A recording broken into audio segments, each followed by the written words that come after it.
పూరా లోకల్. ఎలా ఉందంటారు మరి జూబ్లీహిల్స్ లో అలాగే మీ ప్రాంతంలో రేపు ఎలక్షన్లో కాంగ్రెస్ టీఆర్ఎస్ పార్టీ పోటాపోటీ నడుస్తుందమ్మా.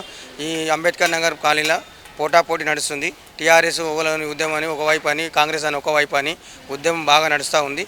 దానిలో రెండు పార్టీలు మెజార్టీతో ఉన్నాయి. ఇవ్వలేదని తెలియదమ్మా, కన్ఫామ్గా తెలుస్తలేదు. ఏ పార్టీలు చేసినామో ఇంత మొదలు డెవలప్మెంట్ కాంగ్రెస్ అయింది. మా టీఆర్ఎస్ పార్టీ వచ్చిన ఏం కాలేదు. మళ్ళీ టీఆర్ఎస్ పార్టీ వచ్చిన ఏం కాలేదు.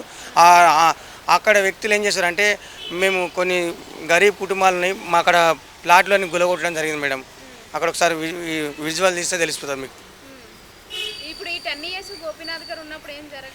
ఏం జరిగిందమ్మా, ఏం జరిగింది? ఆ పెళ్ళిళ్ళకు ఆ కళ్యాణ లక్ష్మి ఇచ్చిండు, లైట్లు వీట్లు స్ట్రీట్ లైట్లు వేయించిండు. ఇక్కడ రోడ్ల ప్రాంతంలో కానీ బొందలగడ్డ మశాన వాటికి కానీ ఏం కాలేవు.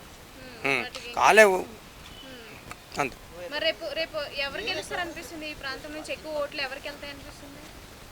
నా లెక్కలైతే గోపీనాథ్ భార్య పోతాయని అనిపిస్తుందమ్మా. మహిళ కాబట్టి ఒక ఇల్లు కూలిపోయింది కాబట్టి ఒక సానుభూతిగా వేయవలసి వస్తుందేమో అని ఆలోచన మీద వస్తాయని అనుకుంటున్నామ్మా. ఎందుకంటే వాళ్ళ ఇల్లు కూలిపోయింది కాబట్టి స్థానంగా వస్తాయని అనుకుంటున్నాను. కాంగ్రెస్ విషయానికి వస్తే నవీన్ యాదవ్ గారి పనులు ఎలా ఉంటాయి? ఆయన ఎప్పుడైనా వస్తారా ఇక్కడ? బాగానే ఉంటుంది అన్న. మాకైతే చిన్న ఏజ్ మాకు ఏం తెలియదు. ఆయన బాగానే చేస్తారని తెలుస్తుంది. మరి అది ఏం తెలియదు మాకు. ఆయన కోసం మాకేం తెలియదు. మొన్న షేక్పేట్ డివిజన్కి వచ్చిండమ్మ. షేక్పేట్ డివిజన్కి వచ్చిండు. పోటాపోటీ బాగా నడిచింది ఉద్యమం. ఆయన కోసం బాగా పబ్లిక్ వచ్చింది. వాళ్ళు ఏం కాదమ్మా, అట్లా ఏముండే. రాజకీయానికి వస్తే రౌడీ షీటర్ ఏముండదు. రాజకీయానికి వస్తే రౌడీ షీటర్ ఏముండదు. ఇప్పుడు వ్యక్తిగతంగా అంటే రౌడీ షీటర్ ఎంత ఉంటుందమ్మా?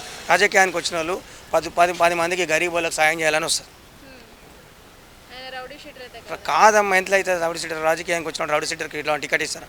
ఒకవేళ పబ్లిక్ క్యాబినెట్ ఒప్పుకుంటుందా? ఒప్పుకోదు కదా, ఒప్పుకోదు. బీజేపీ అయితే ఇక్కడ కనిపిస్తలేదమ్మా. మామూలుగా అయితే బండి అయితే తిరుగుతూ ఉంది కానీ ఏం కనిపిస్తలేదు.